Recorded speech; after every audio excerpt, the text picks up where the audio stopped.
पत्नी के बिना पति।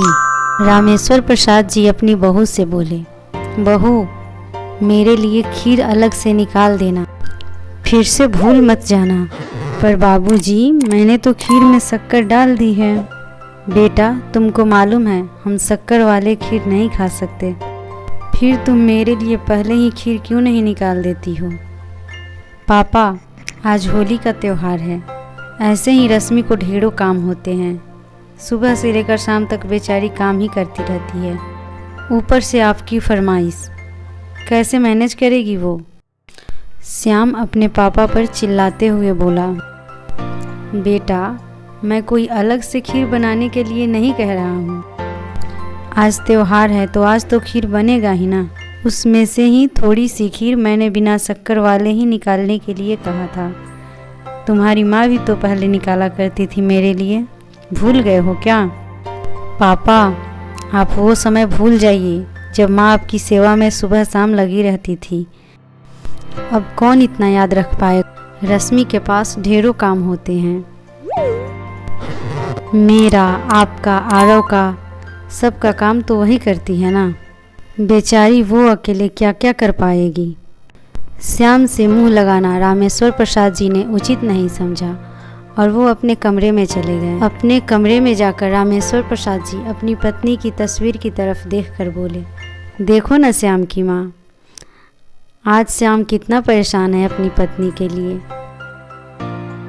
देख रही हो न श्याम की माँ, जिस बेटे की पसंद नापसंद को समझने के लिए हमने अपनी पूरी उम्र बिता दी, आज वो बेटा बोल रहा है मेरी पत्नी को बार बार अपनी पसंद नापसंद के बारे में कहकर उसको परेशान मत करिए। अब तुम ही बताओ श्याम की माँ, मैंने कोई अलग से खीर बनाने के लिए तो नहीं कहा था ना। आज त्योहार है तो आज तो खीर बनेगा ही, उसमें से ही मैंने बोला था थोड़ा मेरे लिए पहले ही निकाल देना, पर भूल गई बहू, कोई बात नहीं। क्या गलत कहा था मैंने जो श्याम इतना नाराज हो गया मुझसे। अपनी पत्नी की तस्वीर की तरफ देखते हुए रामेश्वर प्रसाद जी की आंखों में आंसू आ गए। तुम भी तो निकालती थी ना पहले मेरे लिए खीर हलवा, अरे तुम तो पंचामृत तक निकाल देती थी मेरे लिए। त्योहार के मौके पर मुझे तुम्हारी बहुत याद आती है श्याम की माँ। जब से तुम गई जिंदगी से मिठास ही चली गई है। बेटे बहू को प्यार से भी कुछ बोलो तो उन्हें बुरा ही लगता है। आगे से मैं उनसे कोई शिकायत नहीं करूँगा और ना ही कोई उम्मीद भी रखूँगा। तुम पर हमारा अधिकार था, पर बेटे बहू पर कैसा अधिकार।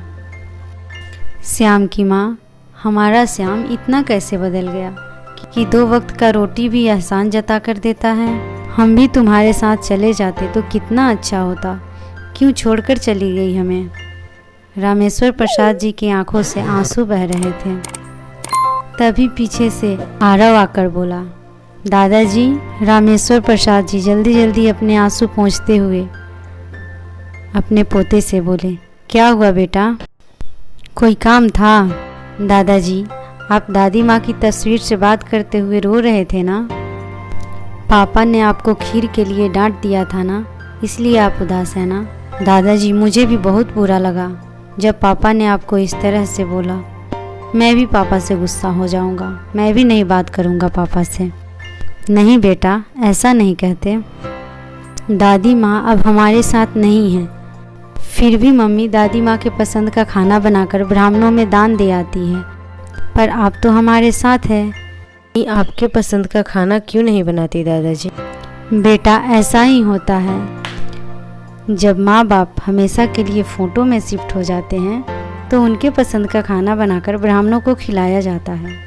जब माँ बाप रहते हैं तब तो उन लोगों को बोझ लगती है, उन्हें अपने किसी भी व्यवहार से तृप्त नहीं कर पाते और मर जाने के बाद उनकी तृप्ति के लिए ब्राह्मणों को भोजन कराया जाता है। बेटा तुम ऐसा मत करना, तुम अपने माता पिता को उनके जीते जी ही उन्हें संतुष्ट करना, उनके मरने के बाद उन्हें संतुष्ट करने की ढोंग मत करना।